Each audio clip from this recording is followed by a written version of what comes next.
This episode of The Ortho Show is brought to you by Veradigm.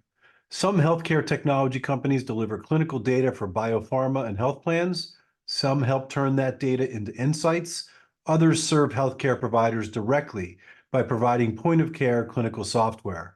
Only Veradigm does it all. That unique combination added to our nationwide scale is why so many leading healthcare companies choose to be a part of the Veradigm network, working together with Veradigm to transform healthcare insightfully. Whether you're a healthcare provider, patient, biopharma company, or payer, check out www.veradigm.com. That's www.veradigm.com to learn how Veradigm can help you too. Okay, another great episode of the Ortho Show podcast where we pivoted a little bit. It's not an orthopedic surgeon on this episode, but Leslie Storms, who is the president of DePuy Synthes Orthopedics here in the United States. She's the first woman to hold this position. She's had a long, illustrious career within Johnson & Johnson, whether it's been in Vision, Pharma, as well as Ethicon. She knows and does it all: sales, marketing, commercialization. She's really a great role model for women in business in general. She's a part of the MedExecWomen's team, which really brings notoriety to women within the C-suite, give them an opportunity to be able to work their way up to leadership positions. She's a big proponent of STEM, which of course is science, technology, engineering, and math for women. It's about diversity, inclusion. She just does a really great job. She's been in this big job of orthopedics for 1 year. We talk about that. It's a great episode. I know you're going to enjoy it. Dr. Sigman, hashtag follow the front.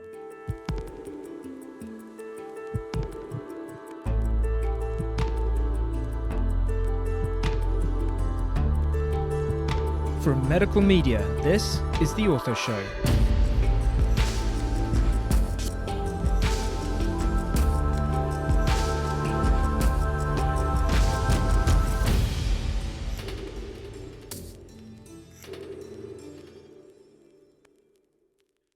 Hello world, Dr. Scott Sigman, your favorite opioid-sparing orthopedic surgeon, here for another episode of the Ortho Show podcast, where everyone knows we bring the best in orthopedics.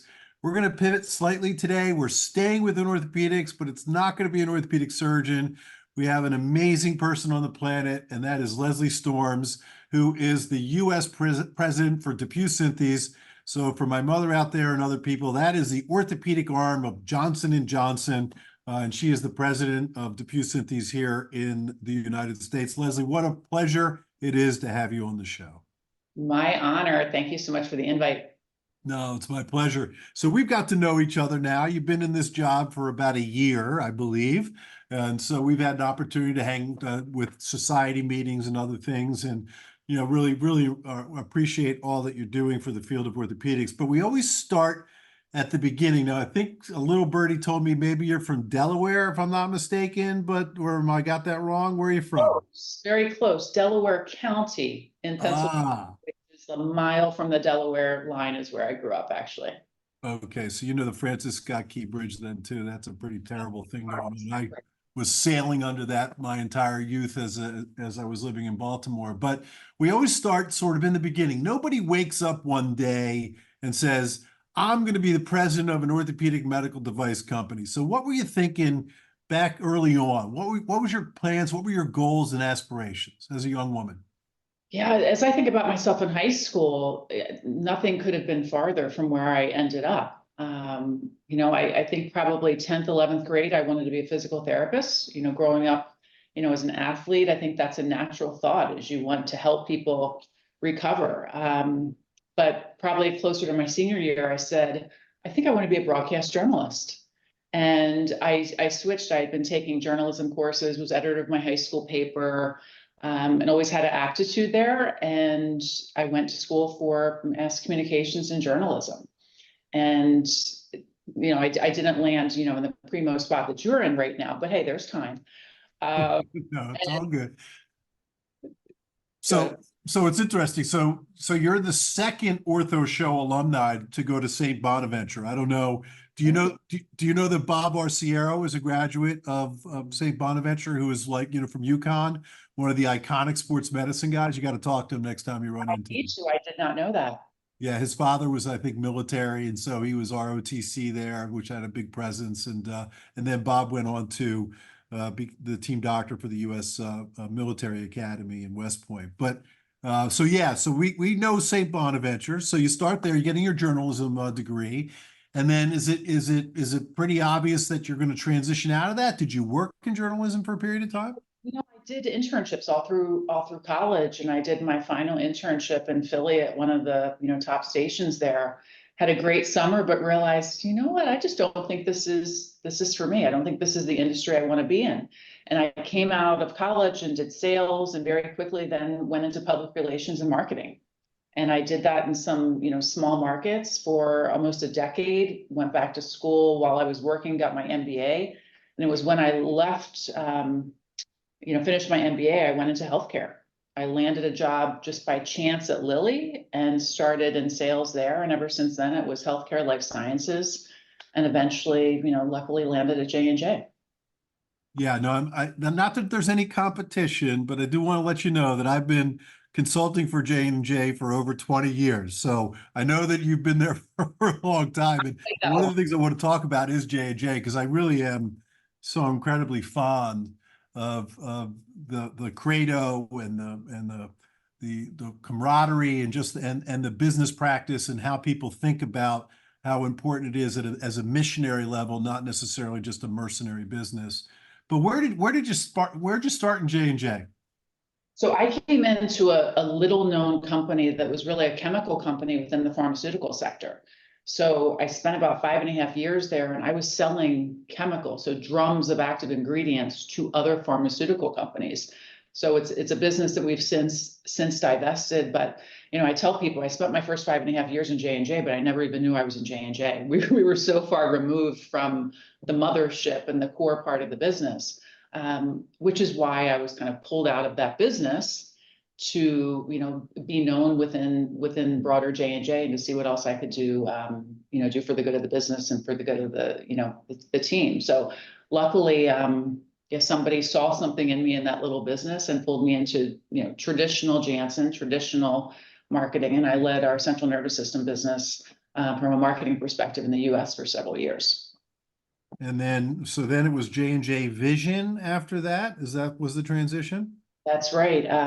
Funny enough, I was in a leadership program within J&J, and they, J&J develops people like nobody else. And they had sent me to Europe with a group of other vice presidents, and I was in Ukraine, of all places, and met Aldo Denti, who was working in the DePuy Synthes franchise within EMEA at the time. And we hit it off and just stayed in touch. And he's the one that actually, recruited me down to Vision Care in Jacksonville several years later. So, and I always tell the story internally. That was also in Ukraine was the first time I ever went to surgery, because here I had been, pharmaceuticals, in multiple companies, life sciences, but had never been in surgery. And it was on that leadership trip where they took us into a hospital in Bucha, a hospital that is not standing right now. And that's where I actually first saw a hand surgery. And I just remember talking to Aldo and the other guys from, Cordis and DePuy at the time, like, is this really how we do surgery? It was just absolutely eye-opening and fascinating. And, he said to me then, he's like, you would love the DePuy Synthes business. It's like, if you're intrigued by what you just saw here, you'd love this business. And we just kept talking about it over the years. I think you brought up a great point, within the J&J space, right? I mean, it's the largest healthcare, business in the world, right? It's pharmaceutical, it's medical device, it's personal care, it's, so many different aspects. And what they do really well is they groom people for leadership positions, and then you keep getting moved around, right? And it's like, you move from one specialty to another. But I think that as you become a true leader, especially such a large company at this point in your position, you got to know everything, right? I mean, you got to know marketing, you got to know sales, you got to know commercialization, and I'm sure you were gaining experience, each time you made a transition to add that to your resume. Yeah, and then that's exactly it, Dr. Sigman. Yeah, and it's hard.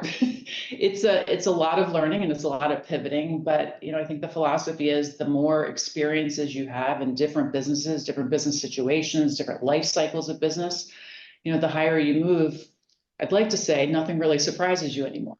Or you have a toolkit that you can reach into because you've been there, you've done that in some way. So I think it really does prepare us for these bigger, and higher impact roles when you're more comfortable with the situations that you're going to encounter.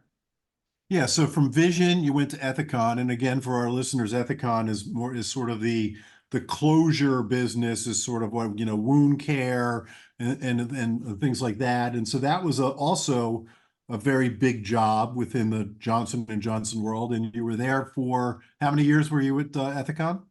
Almost 6 in total. So I started as the vice president of sales, and in Ethicon, that meant everything from wound closure, biosurgery, energy, endomechanical, the whole bag, and then moved into the president role before coming over to DePuy Synthes. But yeah, again, my first time, back into the OR in general surgery. So thank goodness I had that role before stepping into the one I'm in now. How's that orthopedic thing coming?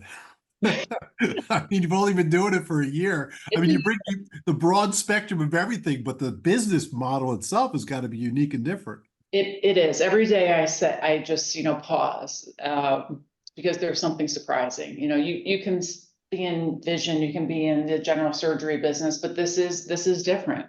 Our customers are different, expectations of our customers are different, how we are deployed in the field, how we pay our reps, everything is different. So it's been a great learning. And look, I'm the first female in this role for Johnson & Johnson, and I'm the first person that did not have orthopedics experience coming in, but I think that's kind of purposeful. At this point, bringing fresh eyes, but somebody that has strong commercial and strong leadership in their bag already. I think it's been, good for me, but more importantly, I think it's been good for our team and hopefully good for our customers.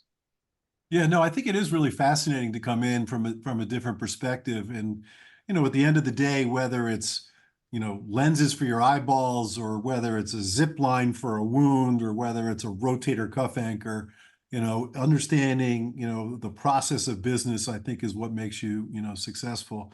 So I'm going to sort of round it back into the Johnson & Johnson thing. One of the reasons that I have really been involved with MyTech Sports Medicine, which is now DePuy Synthes Sports Medicine, and Johnson & Johnson, was really the Johnson & Johnson credo. I really felt that there was a larger purpose. It wasn't, just a company that was just selling widgets. It was something. So if you don't mind, I just want to read for the listeners a little bit of the credo, and then I'm going to ask you how this credo influences you as you're making decisions about how you're managing your company and how things are going. So I won't read the entire thing, but I'll paraphrase. We believe our first responsibility is to the patient, doctors, and nurses, to mothers and fathers, and all others who use our products and services. We're responsible to our employees who work with us throughout the world. We must provide an inclusive work environment where each person must be considered as an individual, respecting dignity and recognizing merit. We are responsible to the communities in which we live and work, and to the community as a whole. And we must keep people healthy by supporting better access care for places around the world. And our final responsibility, which I like, the final responsibility, not the first, is to our stockholders. Business must make a sound profit. We must experiment with new ideas, with research, etc. So it's a pretty powerful thing. And I think for the people that have been in J&J for 16 years or more like yourself, it must mean something. So tell us how you use this to help guide your principles in business. Yeah, I think people are sometimes shocked when they hear the truth of how often we use that document. And it's a document that sits on our desks, it's a document that's just hanging in every single building, whether it's granite or whether it's framed. It is our cornerstone. It really is. It's our anchor. And I can't tell you how many times in my almost 17 years, we've been in, boardrooms, we've been in the field, and we stop and actually reference the credo. And it is that impactful, and it really truly guides how we make decisions. And yes, it becomes intuitive after a while with we as J&J leaders. We know that we're going to do the right thing, but every once in a while, there's one of those moments where there may be dissent, and we call a timeout in the room. And we think through all of those stakeholders that you mentioned. and what impact will the decision we're ready to make have on each of those stakeholders? And that helps us determine, is it the right thing to do? And again, I've been here for 17 years. I've led acquisitions, I've led divestiture. This is a document that is utilized. And when I was first interviewed, the HR leader that was doing my final interview said, before we wrap this up, and she literally slid a piece of paper across the table to me. She said, I know you've worked for some big companies, all ethically based, but I need you to read this and understand it. And it was sad. But I don't think until you're in the walls of J&J, do you really get how impactful and important it is on a daily basis. It's not just something that hangs as a wall decoration, not at all. Yeah, and it's something that's been has sort of brought me and to wanting to be a part of this, whether it's professional education, medical device design, utilization of the processes and things. It's just been it's been a wonderful 20 years for me, sort of working with a company that really thinks about not just about business, but their presence within the society, within their community as well. So, all right, you brought something up, and we're gonna, we'll talk a little bit about this. You are the first woman in your role here with Johnson & Johnson at this level for DePuy Synthes. So let's talk a little bit about that. Let's talk about women in business in general. And one of the things that comes up a lot is women and STEM, which is an acronym for science, technology, engineering, and math. And so why do you think that more women are not in STEM fields as much as men are, for example? Yeah, I mean, I think it starts at the earliest ages in terms of where females are encouraged, to play, supported by families, supported by others, the risks that they're willing to take. And it really does start there. I am just baffled to see the changes that have happened over the past, decades since, I came out of high school until now, that so many, young women are encouraged and supported to try a future in STEM. The opportunities are just amazing. And J&J is a huge supporter of that as well. And I think it's bringing people into the buildings and, first of all, seeing what careers can center around STEM and looking at those non-traditional career paths that young girls may not even know applies to them, and breaking down those stereotypes of who a doctor can be. Again, the progress has been amazing. I'm just so proud that J&J and so many of us leaders within are supporting the advancement. Room to grow and room to go, for sure. I mean, I think it's fascinating, right? Because it's a big job, right? You're managing the business of this, but J&J has a higher sort of purpose, right? And they encourage you to embrace these types of ideas and concepts. And so how are you out there focusing within the community in trying to help young women consider careers in STEM, for example? What is Johnson & Johnson doing actively for that? Yeah, we're spending time in the middle schools, high schools, to really talk about what those careers are and show women that have been successful. I think there's not as many examples of success as we'd like out there. So we're encouraging within our own walls for our leaders to get out there and talk about, undergraduate degrees, graduate degrees, opportunities that they've been able to have in a company like J&J, or whether it's another pharmaceutical company, another med tech company.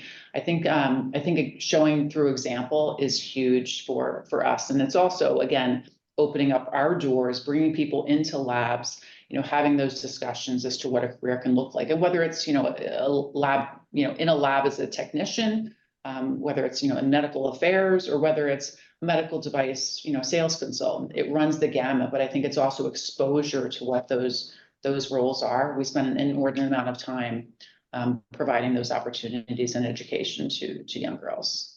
Sure. Setting an example, being a leader, obviously, is very important. Mentorship, for these young women as well. So within that, you've also, you've embraced your level of success. And one of the things that you're a part of is MedExecWomen, which is, encouraging women to sort of get to C-suite level, right? To be able to have these high leadership positions. And Cheryl Blanchard, who's a good friend of mine as well, who's the CEO of Anika. You guys were just together on a panel. Tell us a little bit about that. What's your involvement there, and how are you helping to encourage other women to get to the C-suite?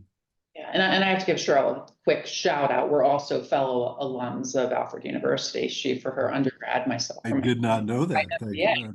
We only found that out within the past few months as well. We were at a dinner and it came up, and there we go. So I've been, honored to represent Johnson & Johnson on the MedExecWomen Advisory Board for almost 3 years now. So while I was at Ethicon and now at DePuy Synthes.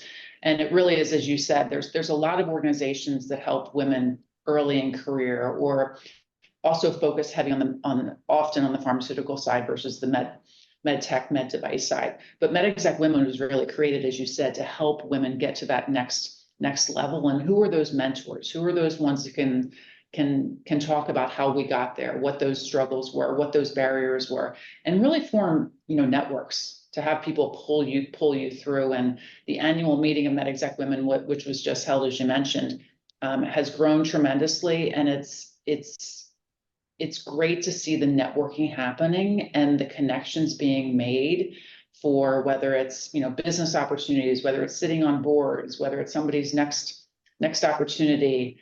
The connections are amazing. And again, it's great to see it at that higher level, because suddenly it goes dry, or you think the competition is so fierce that nobody at a C-suite level or an executive level is going to help you anymore. And I think MedExecWomen has shown that there's nothing farther from the truth. Yeah, and I think that's great. My wife is a successful entrepreneur, and every chance she gets, she tries to go to a meeting such as this to engage other successful women, because she always says it's very hard for me to find people to talk about my experiences. Very similar to what you're describing. And so again, I feel, there's always room at the table. That's one of the things that we always say, right? Engage someone at a higher position, because believe it or not, they're thrilled to have you. If you're worthy to be there, they will strike up a conversation with you. They can provide advice. Maybe in the business world, it's a little bit more than than it is, let's say, in medicine. But for sure, I think that's wonderful. All right, so look, you've had a year now. You're an expert in orthopedics, right? You've seen everything. You know trauma, joint replacements, spine, sports medicine. And, I get it. That's drinking from a fire hose to learn all of that. But what's exciting you now within your space? You've had a year to take a look at all of the things that are happening.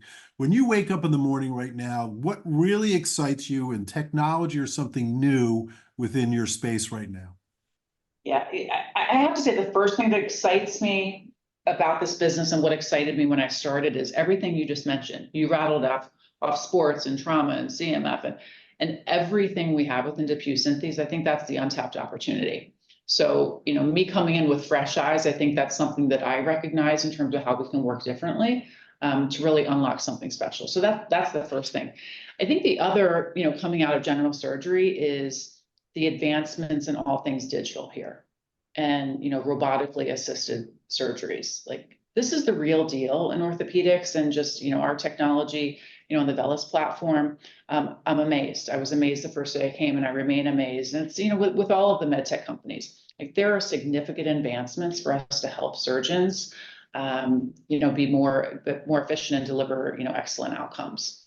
And that's what we're striving to do. That's where we're putting our energy.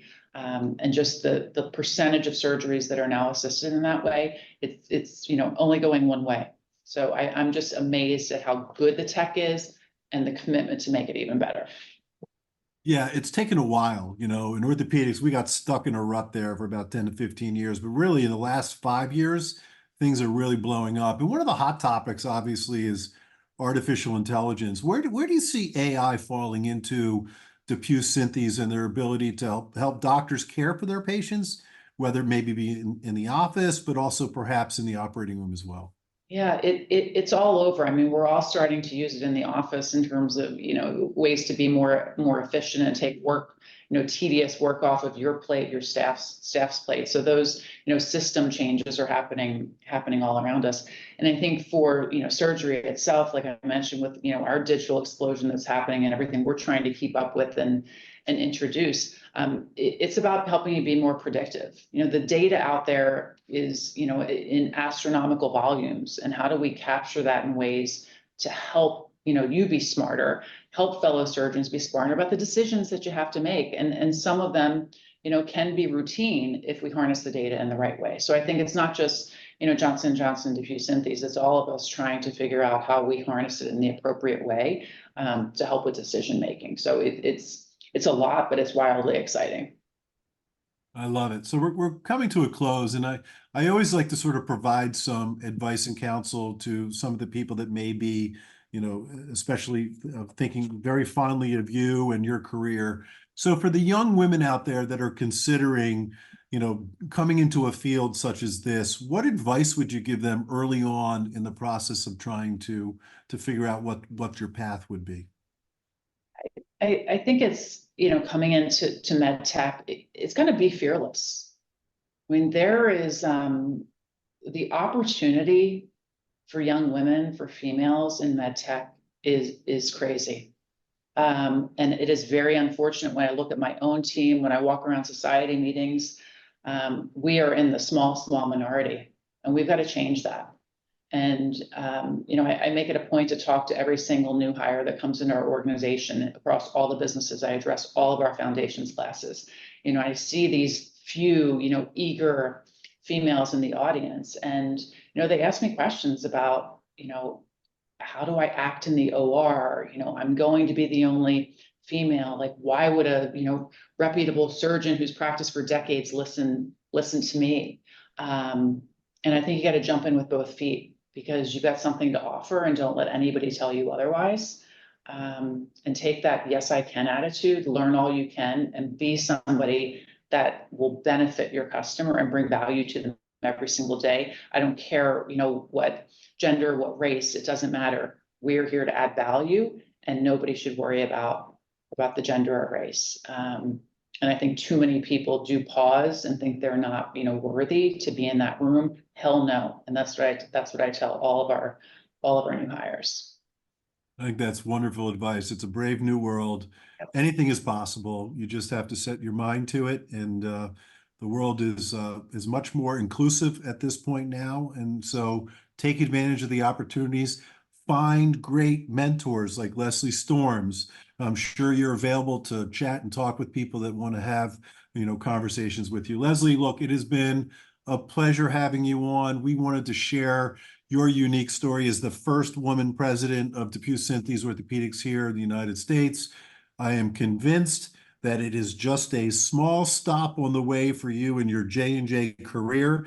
And we look forward to sharing more stories with you and seeing you at society meetings, and really greatly appreciate all the great work that you've done. Oh, my pleasure. Thank you so much. It is my pleasure. This is Dr. Scott Sigman, #FollowTheFro, host of The Ortho Show.